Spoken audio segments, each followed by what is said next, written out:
What's up, Ranger Nation?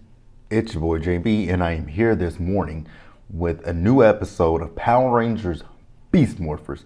This is episode number 11, and it's titled Intruder Alert. Intruder Alert. Intruder Alert. That reminds me of Batman and Robin when Alicia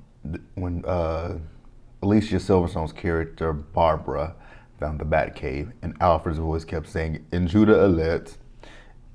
I just aged myself. But without further ado, Ranger Nation, let's get into this episode review, shall we? All right, you guys. So this episode, it started out with the Rangers. They are at Grid Battle Force, and they have gotten this message from deep space, and I'm guessing it came in a few days prior, and Nate has been able to decode the message. So the message is telling them that there's this alien named Ryjack that is coming to Earth because he's trying to steal Ranger memorabilia, and he's going to try to go into the Ranger Vault and steal stuff. You guys remember, we saw the Ranger Vault last week's episode when we saw the split emitters, we saw the Mystic Morphers, we saw the Thundermix Blaster, we saw some of the RPM Morphers. Man, I would love to go in that vault, honestly. There's two items from the Ranger Vault that I really want. That is an Astromorpher and a Transmorpher from Lost Galaxy and In Space. Because those are my two favorite seasons, and I actually had those as a kid, but I think my brothers took them. I think my brothers took my Morphers.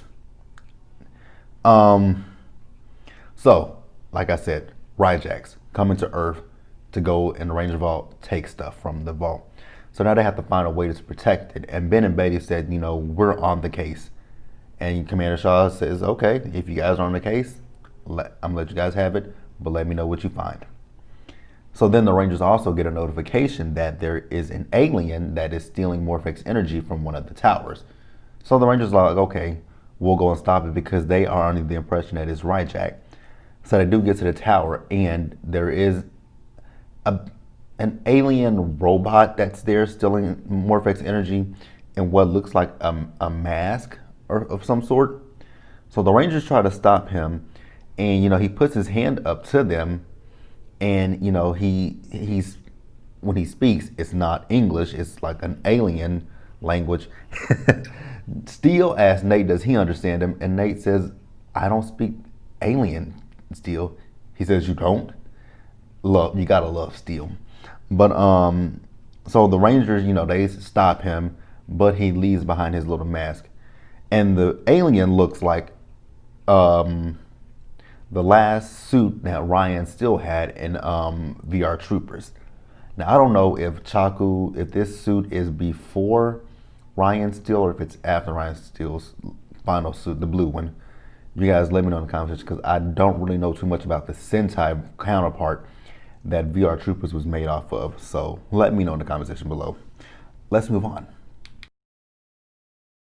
All right, you guys, now over in the cyber dimension, Evox. You guys remember Evox and Mayor Daniels, they were just split in last week's episode. So Evox is telling Scrozzle that he needs more Morph-X energy.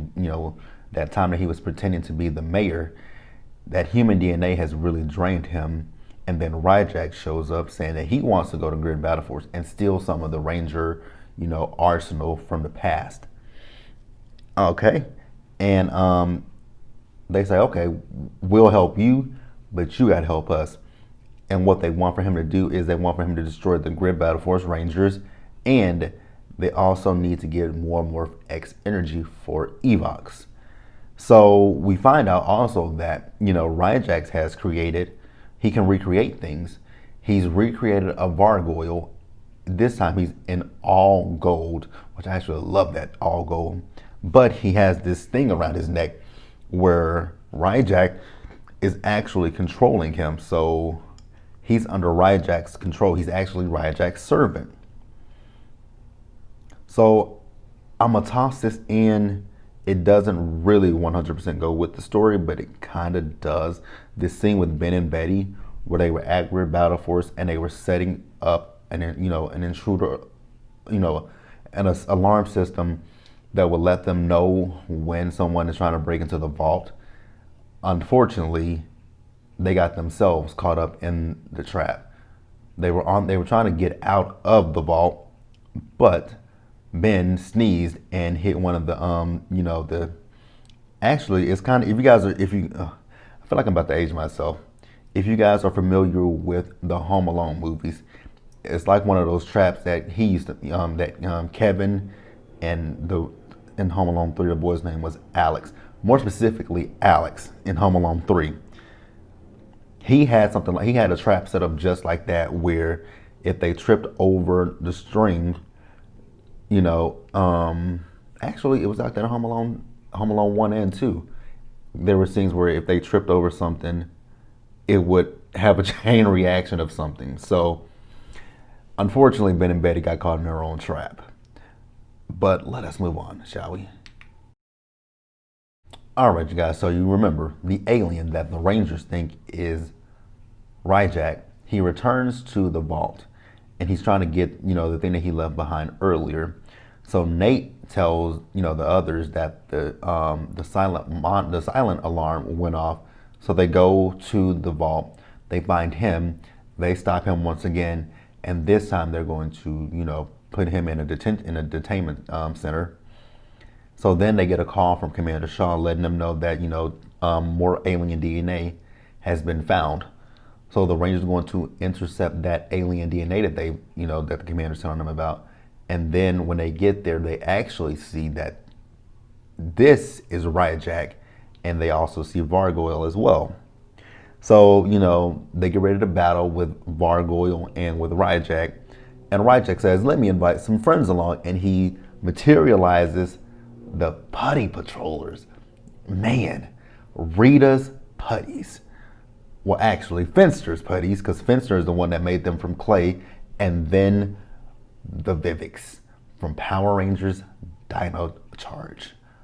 Man, I was actually on my bed watching this episode today, and I actually was live tweeting as well. That's something that I want to get more into. Live tweeting with Ranger Nation. I feel like I've slacked on that with Ranger Nation is live tweeting, so I am back to live tweeting. But man, what really sparked my interest was when I saw the freaking Putty Patrollers. Like, man, the putties? Are you serious? The putties. Oh God, I was like a little kid in the candy store seeing the putties. I was happy to see the Vivics, but man, the putties. I would have really freaked out if it was Zed's putties. Like, man, I would have really freaked out for Zed's putties, because they would have been easy to defeat. Go for the Z. This is going to be a rhetorical question. Seeing the fact that Ryjax is the one who brought back the putties and the Venjix, will Ryjax also be the one who brings back? I think I saw Sledge, and I know I saw in the new version of Goldar. Rhetorical question, so I don't want to answer to that. I really don't. Just no answer, just rhetorical. I wonder. So the Rangers start to battle with the Vivics and the putties, and Ryjax and Vargoyle as well. So they're getting the best of the putties and the Vivics, but Ryjack is not that easy of a foe, because he blasts Zoe and Ravi, and they get them back to Grid Battle Force, and wow, that's their fate. It's like they have some kind of infectious disease, and it was just, the graphics of that was actually really cool. It kind of made my skin crawl just a little bit, but it was still really cool. Loved it. Don't want to pause here. We'll pause here. All right, you guys, and then let's just wrap up the episode. So the others, they get, like I said, they take Ravi and Zoe back to Great Battle Force, and Devin is only ones that's left now is Devin, Nate, and Steele, and they remember the alien that is in the detainment cell. So they were like, okay, why don't we go talk to him? So they go talk to him, but Commander Shaw tells them to be weary of him, which, because we still don't know who he is, and he was stealing Morphex energy. So they take the little thing that he was using, when he was draining the Morphex energy from. They give it to him because in the cell it looked like he is, kind of depleting. His energy is depleting. So he puts the thing up to his face, and it re-energizes him. So he, once he gets re-energized, he changes his radio dial to speak English, and he lets the Rangers know his name is Captain Chaku, and he's an intergalactic police officer, which is pretty cool. I would love to see I would love to see VR Troopers return in some way, shape, or form. And I think that, with that whole scenario of an intergalactic police officer, I think that would be a great way to create a new series for that. Will it happen? Don't know. But it would be a great way to make a spinoff of it. Like, I even felt that way with empowering just was it Super Ninja Steel or was it Ninja Steel? When Sheriff Skyfire came in, I felt same way about that. So, it would be cool if they could make a spinoff with VR Troopers. If not, I ain't tripping, because VR Troopers is on Netflix, and I watch it religiously. When I get through with Power Rangers, I watch VR Troopers. When I get through with VR Troopers, I go to Beetleborgs. All right. So, they ask that, they tell him what happened with Zoe and Ravi. And he tells them, they probably won't survive. But they go to, where Ravi and Zoe is. He has something that he feels might help, but he doesn't know if it would help a human. So he tries it. And then, later in the episode, Nate is telling them that, Zoe and Ravi are improving. So then over in the cyber dimension, Scrolso has revived once again Blaze and Roxy. And they ask, what have they missed since they've been gone? Hey, you've missed Ryjack. And hey, look, Vargol is back. So then, Ryjack, he, since he feels like he's taking out 2 Rangers, he wants to get to Great Battle Force. But Evos tells them all in due time. And he's telling them what the plan is. So what the plan is now is for them to send Vargoyle back in to fight the Rangers, and also to send in a Giga Drone to go to one of the towers and steal some of the Morphex energy. So, the Rangers are informed of that, what's going on, that, Vargoyle is back and there's a Giga Drone that's, approaching. So Commander Shaw tells Nate and Steele, you guys go and handle the Giga Drone. Devin, you go take care of Vargo. So Devin and Chaku, they go take care of Vargo and they defeat him. And then Nate and Steele, they defeat the Gigadrone in the sky.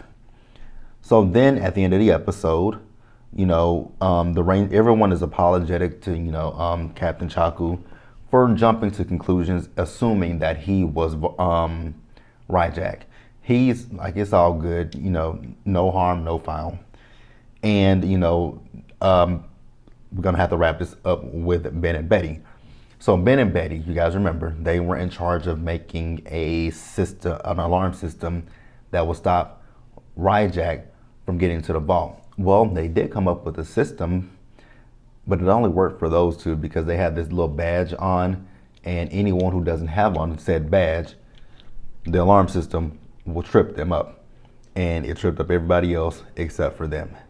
But you guys, it was a good episode. I thoroughly enjoyed it. Leave your comments in the comment section. Let me know what you guys thought about the episode. Be sure to like this video, subscribe to the channel, hit the bell notification button so you guys are aware when I drop anything else. Share this video, and until the next one, Ranger Nation, I will see you guys later. Actually, I will see you guys later today, because today is Hasbro PulseCon Day for Power Rangers. We have the prehistoric announcement. They're going to talk about the toy line. So everything that happens today, we're going to discuss it later this afternoon. So until then, guys, stay safe, take care of yourselves, stay hydrated, stay warm or cool, whatever the weather is in your area. And until later today, you guys, I will see you guys later. Bye.